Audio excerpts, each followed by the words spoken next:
আসসালামু আলাইকুম। আপনারা কেমন আছেন? আলহামদুলিল্লাহ।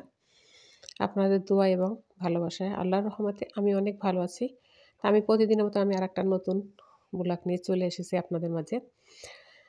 আমি আজকে ব্লগটা সকাল থেকেই শুরু করলাম। যেহেতু আমার বাফলো থেকে ভাগ্নি আসবে। তা আমি সকালবেলা টেবিলটাকে একটু সুন্দরভাবে গুছিয়ে নিয়েছি। তো ভাবলাম যে এখান থেকে আমার ব্লগটা শুরু করা যাক। তাই আমি ব্লগটা শুরু করে নিয়েছি। তো ওরা আসবে সন্ধ্যায়। ওরা রাত্রে এসে ডিনার করবে।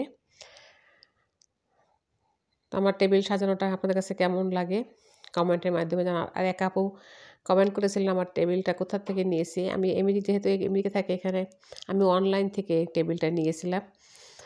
তাই নিশ্চয়ই আপনার উত্তরটা আপনি পেয়ে গিয়েছেন।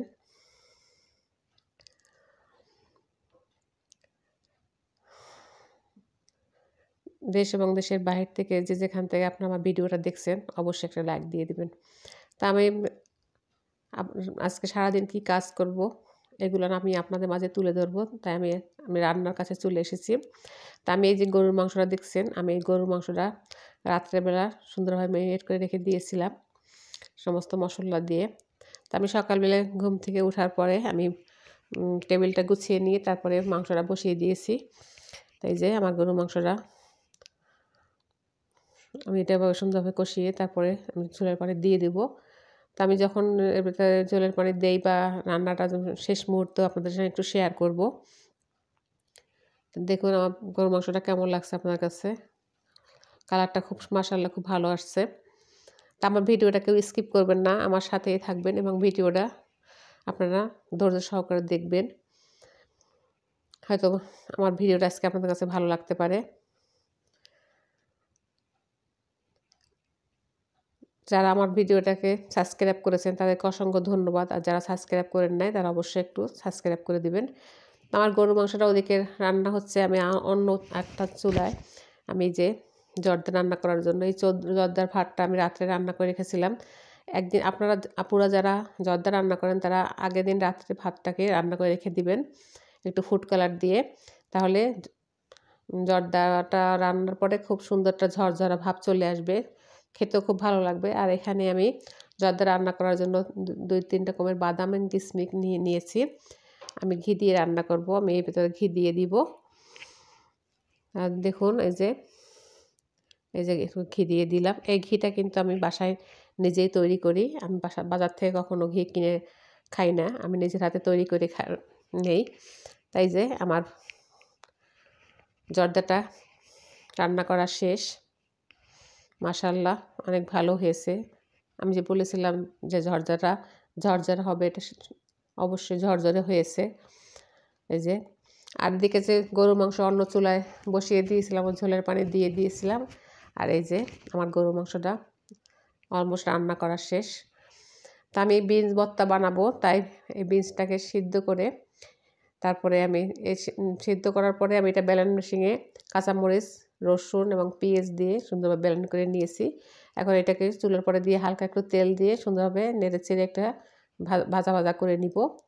এটাকে আমি আবার শুকনো মরিচ, পেঁয়াজ একটু বেরেস্তা করে আর শুকনা যে চিংড়ি মাছ এটা ব্লেন্ডার মেশিনে একটু ব্লেন্ড করে আমি এটা সরিষার তেল দিয়ে হাত দিয়ে সুন্দরভাবে মেখে নিব। তা আমি আস্তে আস্তে করে সুন্দরভাবে ভেজে নিতেছি। দেখুন এভাবে করে আপনারা বিনস ভর্তাটাকে বানিয়ে খেয়ে দেখেন। আমি অনেকবার বানিয়েছি, আপনাদের সঙ্গেও শেয়ার করেছি। খুব ভালো লাগে, ভালো একটা খুব মজার একটা টেস্টি ভর্তা। আমার ভর্তা বানানো শেষ। আমি যে ভর্তাটা দেখিয়ে দিলাম আপনাদেরকে। আপনারা সবাই বাসায় এভাবে ট্রাই করবেন। আমি তো বলে দিয়েছি বিনসটাকে আগে সিদ্ধ করবেন, তারপর ব্লেন্ডার মেশিনে আর যদি পাটা থাকে পাটায়ও পিষে নিতে পারেন। তা আমি খিচুড়ি দিয়ে এই আইটেম যেগুলো করেছি, আমি খিচুড়ি দিয়ে রাত্রের ডিনারটা ওরা করবে। তা আমি এই যে মুসুরির ডাল এবং মুগের ডাল, আমি মুগের ডালটা আগে ভিজিয়ে রেখেছিলাম আধা ঘন্টা 1 ঘন্টার মতন। এরপরে আমি এই যে মুসুরি আর মুগ মিলে পোলার চাল দিয়ে আমি খিচুড়িটা রান্না করছি। আমি এটা ভালোভাবে নেড়ে চেড়ে সুন্দরভাবে একটু ভাজা ভাজা করে আমি এটাকে রাইস কুকারে রান্না করব।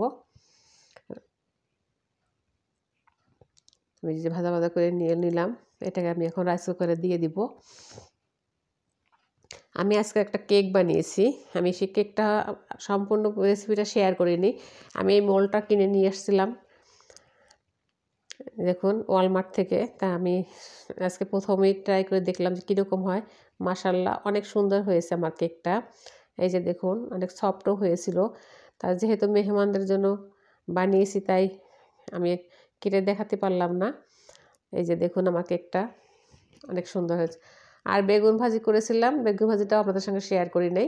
এই যে বেগুন ভাজিটা আমি এয়ার ফ্রাই করেছি, আমি চুলায় করিনি। আমি সুন্দরভাবে বেগুনটাকে কেটে এর ভিতরে সব কিছু মশলা দিয়ে এয়ার ফ্রাই করে নিয়েছি। আর আমার এই যে ফাইনাল লুক, আমি এই যে ডাইনিংয়ে খাবার রেডি করে দিয়েছি রাত্রের ডিনারের জন্য। আমি কিন্তু 2 দিনের ভিডিও একসঙ্গে শেয়ার করলাম। পরের দিন সকালে আমি বারবিকিউ করব, এটাও আপনাদের সঙ্গে একটু শেয়ার করব। এই যে আমি পরের দিন সকালে বারবিকিউ করার জন্য এই যে আমার পিছনে একটা ডেক আছে, ডেকের পরে চলে এসেছি। এই যে আমার বারবিকিউ চুলা, আমি চিকেনটাকে দিয়ে দিয়েছি। তো অবশ্যই আমার ভিডিওটা কেমন লাগলো লাইক, শেয়ার, কমেন্ট করবেন এবং কমেন্ট করে জানাবেন কেমন লাগলো। আল্লাহ হাফেজ, আসসালামু আলাইকুম।